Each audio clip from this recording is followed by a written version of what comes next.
I arrived at the Tower of London on August the 10th to take possession of my realm, accompanied by Elizabeth and all the leading men of the country, led by the Lord Mayor.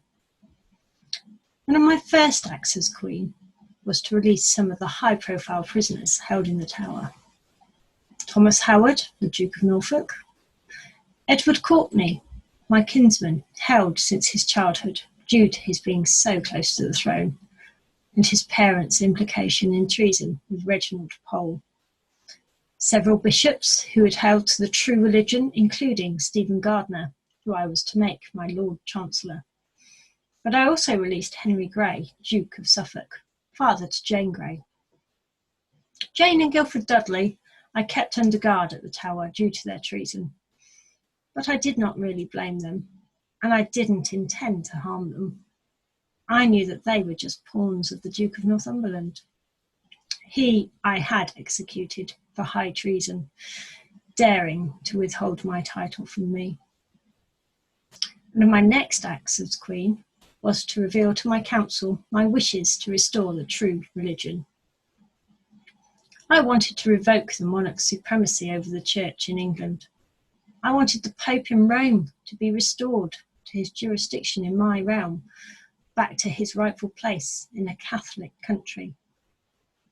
This disconcerted many, including the Imperial Ambassador, Simon Renard. He admired my intention, but did not believe that my country, so deeply sunk in heresy, would support my reign if I proceeded in this way. He warned me to take things slowly, so I listened and I took my time. My next duty was a joyful one, my coronation. Although technically I was still illegitimate, under the Succession Act of 1544, I was named as heir, so I proceeded with my coronation on the 1st of October, celebrated with a full traditional mass. Parliament repealed the 1534 Act that declared me illegitimate on the 5th of October. I next turned my attention to marriage. I had been promised in marriage many times over the years, but now, at age 37, I could choose for myself. I turned to my kinsman, Charles V, for advice, and he suggested his son, Philip. I received his portrait by Titian, and I liked what I saw. He was Spanish, like my mother, and already had a son by his first marriage, so I was hopeful I could provide an heir for England and keep the country in the Catholic faith. The House of Commons and Bishop Gardiner tried to dissuade me.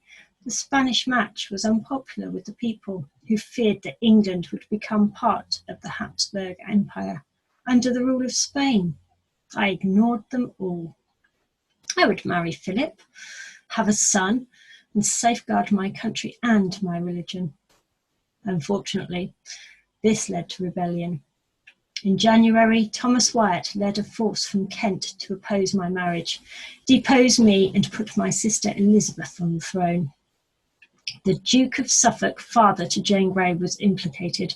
Also, even Edward Courtenay had offered support. The elderly Duke of Norfolk led the London militia out to meet the rebels, but they were sympathetic to Wyatt, and at Rochester Bridge they deserted. My loyal supporters had not yet arrived in London, and all seemed lost. But Wyatt hesitated. He did not press his advantage and delayed for 3 days. I rose to the occasion, making a speech to the Guildhall, calling on all my citizens' loyalty, using my Tudor charm and rousing my people against these rebels. I promised my marriage to England was my first and foremost priority. Marriage to Philip was not to impact on my country. He would hold no authority in England, nor could his servants have employment in government. And most importantly, England would not be called to support Spain's wars with France. This worked, and as Wyatt approached London Bridge, he found it closed against him. He marched around to try to approach from the other side, but by then my loyal troops had arrived, and a sizable force was drawn up.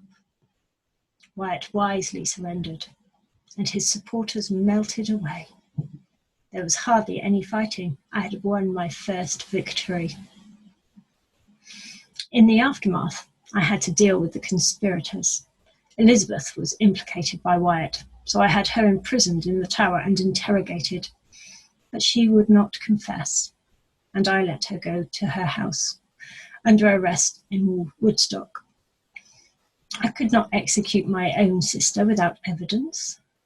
Courtney also had no concrete evidence against him, so he went free. Not so Wyatt. Suffolk and Guildford and Jane Grey, they were all implicated, so had to die. Philip would not sail for England until my crown was secure, and so they were executed. Philip was elevated to King of Naples to make him worthy of marrying a queen, so on marriage I became Queen of Naples.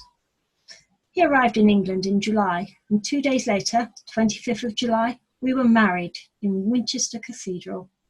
I was captivated by him. He was younger than me, but so charming.